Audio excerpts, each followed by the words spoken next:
Mesdames et messieurs, bonsoir. Ce soir, nous nous déportons sur les rives du lac Oguémouin pour comprendre que là-bas, plus de désordre dans la pêche, car la pêche désormais est réglementée.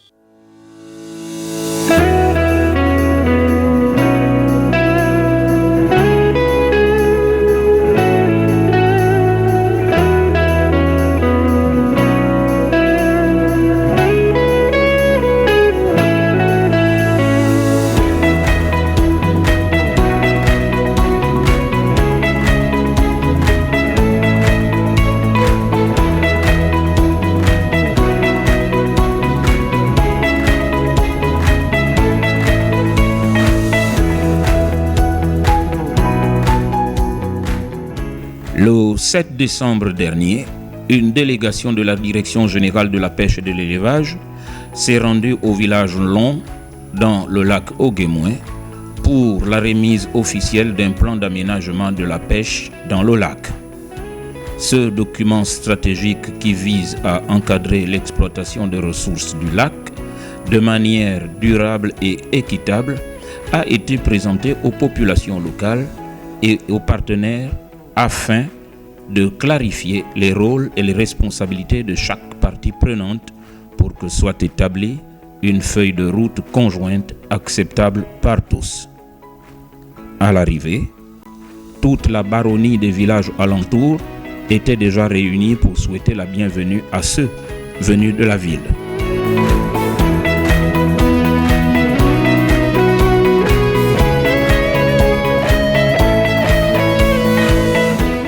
Je voudrais particulièrement exprimer mes chaleureux mots de bienvenue aux illustres organisateurs de cette rencontre et à nos honorables invités.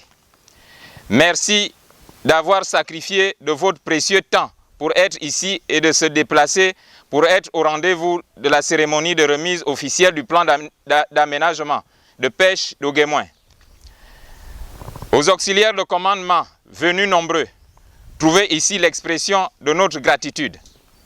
En effet, la remise officielle de ce précieux document qui prévoit en détail la manière dont une pêcherie doit être gérée et par qui elle doit l'être est l'aboutissement d'un long travail entrepris il y a plusieurs années par l'ONG OLO en concertation avec les communautés de ce lac. La région des lacs du Bas-Ogooué englobe le plus grand site Ramsar du Gabon, une zone humide d'importance internationale. Ici, les populations assurent leur subsistance grâce aux ressources issues de l'eau et de la forêt. Mesdames et messieurs, permettez-moi de vous faire un bref rappel de la naissance des structures organisées des activités qui sont menées dans nos lacs. OLO a été créé en 2010 avec pour objectif principal la conservation de la biodiversité et les services écosystémiques, tout en plaçant les communautés villageoises au centre de la prise des décisions. Une telle gestion de nos ressources naturelles par nos communautés suppose bien évidemment la nécessité que les générations futures vivent des mêmes produits sans créer des déséquilibres environnementaux. En mettant en place des programmes axés sur les lacs et la ville, OLO travaille avec les pêcheurs, les cultivateurs et les dirigeants locaux en vue d'impulser la dynamique de l'autonomisation des villageois. Ainsi, des initiatives telles que l'écotourisme, l'organisation des clubs, la remise des bourses d'études aux enfants scolarisés des lycées, collèges et écoles primaires, et bien d'autres ont vu le jour. À partir de 2012, l'OLO commence à organiser les communautés villageoises qui le souhaitent autour des initiatives Notre lac, notre avenir, notre forêt, notre avenir. C'est ainsi que sont nées les coopératives Amven, Eflachi et Wangom, première coopérative des femmes pêcheuses au Gabon. L'association ACLO et plus récemment les coopératives Poma d'Adole, Abian, Mbabadam, Elar Ayong, Ewourada et 6 autres non encore légalisés au lac Ezanga. Le lac Oguémoué déroule en ce moment le premier plan d'aménagement des pêcheries continentales au Gabon, et ce, depuis 2018. Le dit plan d'aménagement a été révisé conformément aux attentes du gouvernement et des communautés en 2023. C'est d'ailleurs pour cela que nous sommes réunis ici aujourd'hui. En réponse aux propos du chef de regroupement, le conseiller juridique du ministre de l'Agriculture et de la Pêche et le représentant de Nature Conservancy ont répondu ceci. C'est un honneur et un bonheur immense de me retrouver parmi vous ce jour au nom de Monsieur le ministre de l'Agriculture, de l'Élevage et de la Pêche empêchée, à l'occasion de la cérémonie de remise officielle du plan d'aménagement révisé du lac Oguémoué, suivant arrêté numéro 08/2024, MAEP, SG, DGPA, du 26 mars 2024, portant adoption du plan d'aménagement de la pêcherie du lac Oguémoué. En effet, mesdames, messieurs, il vous souviendra que l'étude socio-économique des communautés rurales, exécutée en 2008 dans le cadre du plan directeur de développement intégré de la pêche artisanale et de l'aquaculture continentale, avait montré que le faible niveau de production des acteurs du sous-secteur de la pêche artisanale continentale était lié à la fois à un investissement de base inadapté et à une insuffisance quant à l'organisation des acteurs impliqués. C'est donc en correction de ce constat que le plan d'aménagement, objet de la présente cérémonie, trouve sa justification. De fait, une équipe de la Direction des évaluations et des aménagements de la Direction générale des pêches et de l'aquaculture a été mobilisée ici même, au lac Oguémoué et à Lambaréné, afin d'échanger avec les acteurs locaux et les autres parties prenantes de la pêche pour la révision de ce plan d'aménagement. Les résultats des travaux qui nous sont parvenus sur le niveau de participation et sur la qualité des échanges nous donnent entière satisfaction au regard des attentes que nous avions fixées lors de la réalisation du premier plan d'aménagement. C'est la raison pour laquelle je voudrais, au nom du ministre chargé de la Pêche, adresser toutes nos félicitations à tous les participants pour leur présence, leur engagement, leur détermination et leur intérêt pleinement manifesté au cours de ces moments d'échange. Nous tenons tout autant à adresser nos félicitations aux ONG TNC et OLO qui ont encore témoigné, si besoin en était, de l'excellence de la coopération avec l'État gabonais, en participant grandement au financement de cette version du plan d'aménagement du lac et en mettant à disposition des données de pêche très utiles qui ont facilité cette révision. Je voudrais également remercier les autorités administratives de la province du Moyen-Ogooué pour la facilitation de la coordination de cette révision. C'est avec une vive émotion que je prends la parole aujourd'hui dans ce village de Nlong. Au nom de Madame Marthe Mapangou, directrice pays de l'Organisation internationale de Nature Conservancy. Une vive émotion parce que il y a encore quelques années, j'étais ici et je faisais des activités de pêche dans le cadre du plan d'aménagement. Et j'ai une pensée particulière pour toutes les personnes qui ont contribué à ce plan et qui ne sont plus là. J'ai une pensée particulière pour M. Samuel Meboun, appelé Tonton Sam, qui m'a hébergé chez lui lors des activités de pêche. Et il y a bien d'autres qui ne sont plus là, dont mon collaborateur le plus proche, Richard Edoumvé. Donc je disais, en prenant la parole au nom de Madame Marthe Mapangou, veuillez recevoir ses excuses les plus sincères, étant empêchée ne pouvant se rendre ici, mais promet d'être là dans les mois à venir. Et elle aussi, elle vous présente sa satisfaction pour cette nouvelle étape dans cette collaboration que nous avons entretenue depuis déjà une dizaine d'années. En effet, les activités de notre organisation ont pris naissance dans ce village de Nlon en 2013, à travers notre engagement aux côtés de l'ONG OELO et la communauté des pêcheurs du lac Oguémoué. Cette collaboration a abouti le 25 juillet 2018 par la signature du plan d'aménagement de pêche du lac Oguémoué comme modèle de gestion participative des ressources naturelles entre le gouvernement, en particulier l'administration en charge des pêches, les communautés locales et la société civile.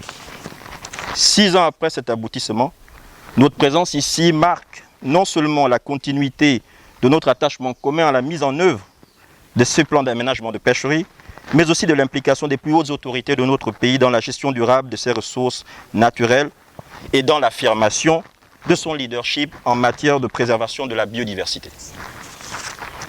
Comme il y a quelques années, je conclurai mon propos en utilisant cette citation d'Antoine de Saint-Exupéry dont la citation se dit « Nous n'héritons pas de la terre de nos ancêtres, mais nous l'empruntons à nos enfants. » Autrement dit, au lac Oguémoué, nous n'héritons pas du lac de nos ancêtres, nous l'empruntons à nos enfants. Donc, ainsi, comme le disait mon prédécesseur lors de son mot d'ouverture, monsieur le chef de regroupement, ensemble, mettons en application les recommandations de ce document. Continuons dans la diversification des chaînes de valeur de la pêche et dans les activités génératrices de revenus. Préservons durablement nos ressources. Demeurons à jamais notre avenir, notre lac, notre avenir, notre forêt. Avant de continuer, il est peut-être nécessaire de comprendre en des termes plus simples ce qu'un plan d'aménagement et son apport pour les populations du lac. Un plan d'aménagement, c'est un arrangement entre les populations locales et les autorités compétentes en matière de pêche et aquaculture. Alors, le mot arrangement ici doit être compris comme étant un ensemble de décisions prises consensuellement à la lumière des études scientifiques sur la base des données provenant même de la pêcherie qui doit faire l'objet du plan d'aménagement. Tout le monde ne peut pas être d'accord, mais tout le défi est d'expliquer à tout le monde, à toutes les parties, l'intérêt d'un tel outil. Ceux qui ne le comprennent pas, c'est justement parce qu'ils ont un déficit d'information et c'est à nous, administration et les partenaires, donc les ONG, à pouvoir bien expliquer en des mots simples ce qu'est un plan d'aménagement. À titre d'exemple, si l'année dernière, en 2023, vous faisiez 1 kg avec 2 carpes, c'est-à-dire en moyenne 500 grammes par individu, et qu'en 2024, vous faites 1 kg avec 10 individus, vous voyez bien que le poids moyen d'un individu a baissé.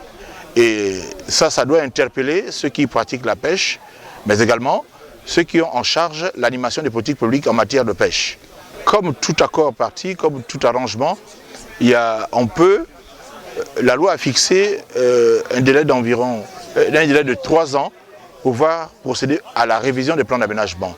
C'est un document consensuel et donc à l'épreuve de fait, on peut apporter des mesures correctives, on peut recueillir les avis des uns et des autres, donc de chaque partie, pour voir comment ajuster les décisions qui sont contenues dans ce plan d'aménagement. C'est donc ici l'occasion de rappeler aux populations que le plan d'aménagement n'est pas un document définitif dans lequel tout est scellé pour de bon ad vitam aeternam. Il s'agit ici de faire participer toutes les parties à l'adhésion des décisions consensuellement prises afin de mieux gérer la pêcherie. Alors mieux gérer la pêcherie ici c'est quoi? C'est de respecter les décisions liées à l'effort défini dans le plan d'aménagement, le type d'engin de pêche et le maillage des engins de pêche à utiliser dans la pêcherie et d'autres décisions irrelatives. Maintenant que les choses sont claires pour tous, qu'en pensent les bénéficiaires? Alors, le plan d'aménagement avait déjà été, je crois, a été élaboré depuis 2018. Il a été révisé en 2013 avec beaucoup de retard. et on vient de nous le remettre aujourd'hui. Alors je pense que nous exprimons un sentiment de joie. Non seulement cela, un plan d'aménagement est un document, c'est toute une réglementation en matière de pêche. C'est une réglementation en matière de pêche qui vise, n'est-ce pas, à permettre à la ressource halieutique de pouvoir non seulement se reposer et se reproduire. Donc là, dans ce même document-là qu'on appelle plan d'aménagement, on trouve à l'intérieur un certain nombre d'interdits à la pêche, tels que le crin, le monofilament, qui est interdit, le tabou, interdit, je crois, les rocas, et en fait tout ce qui vise à nuire au repos biologique de poissons. Et il y a aussi également des zones de reproduction qui ont été créées, notamment pour favoriser un peu l'espèce halieutique à se reproduire et à se reposer aisément. Parce que vous savez, la ressource halieutique est en train de s'amenuiser. Donc les populations elles-mêmes se sont organisées avec beaucoup de concertation pour essayer de voir dans quelle mesure on pouvait faire en sorte que cette ressource-là revienne à nouveau, puisse nous profiter et peut-être profiter aux générations futures. C'est un sentiment de satisfaction parce que c'est inspirant pour d'autres lacs, pourquoi pas d'autres pays. C'est un sentiment de satisfaction parce que je trouve que l'administration est en train d'avancer certaines choses pour que les populations puissent mieux vivre étant au lac. Au lieu d'aller s'estéroper qu'à 12, je pense qu'ici on peut bien vivre en gérant durablement nos ressources. Puis, les responsables de l'ONG OELO nous ont fait visiter les zones de frayères. Les frayères sont des zones où les poissons se réunissent périodiquement pour leur reproduction et la ponte des œufs. Protéger ces zones permet d'assurer la pérennité des stocks de poissons. Zone de repos biologique, c'est pour que les gens n'aillent pas pêcher là-bas. Par exemple, ce qu'on appelle la carpe, donc Oreoclumys niloticus, garde les œufs dans la bouche. Donc si quelqu'un, puisqu'ici certains font le tapage qui est interdit, en tapant, le poisson va stresser, soit il va avaler les carpions ou il va les relâcher. Donc du coup, on va perdre beaucoup de poissons en un seul coup. Or, si on laisse ces poissons se multiplier, on va avoir plus de poissons aux années à venir. Outre la pêche et l'agriculture, OELO projette de développer d'autres activités rémunératrices de revenus. Bon, alors, ce que nous faisons ici, essentiellement, nous ne sommes pas basés, nous ne faisons pas rien que de la pêche, évidemment. Donc on a l'écotourisme qui permet de trouver des activités, ce sont les activités génératrices de revenus. Donc il y a l'apiculture, il y a l'agriculture, et il y a... maintenant, nous sommes en train de vouloir lancer notre programme également de forêt communautaire. On a commencé avec notre programme de pêche durable, donc notre forêt, notre lac, notre avenir. Dorénavant, toute la pêche continentale au Gabon va dans les jours à venir faire l'objet d'un plan d'aménagement. Dans le plan d'action du ministère chargé de la pêche, en charge des pêches, il est prévu des plans d'aménagement, comme l'a indiqué M. le directeur général des pêches et de l'aquaculture, que ce processus va s'étendre sur l'ensemble des pêcheries du pays.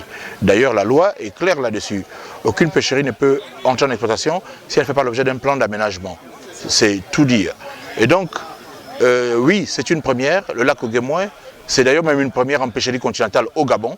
C'est la seule pêcherie qui dispose d'un plan d'aménagement. Mais vous devez comprendre que le lac Oguémoué est dans le Bas-Ogooué, lequel Bas-Ogooué abrite un site Ramsar. C'est donc au confluent de toutes ces contraintes écologiques et économiques que nous avons bien voulu prendre une part active pour la mise en place de ce plan d'aménagement qui était d'ailleurs demandé par les populations elles-mêmes. Il faut également rappeler que ce plan d'aménagement est en train de faire des émulations. Nous sommes sollicités, c'est ce que disait le directeur provincial des pêches et de l'aquaculture du Moyen-Ogooué et celui de l'Ogooué-Maritime, qu'un certain nombre de pêcheries qui correspondent aux autres villages sur l'Ogooué sont demanderesses de cet outil. C'est vraiment un outil intéressant pour une meilleure gestion des pêcheries.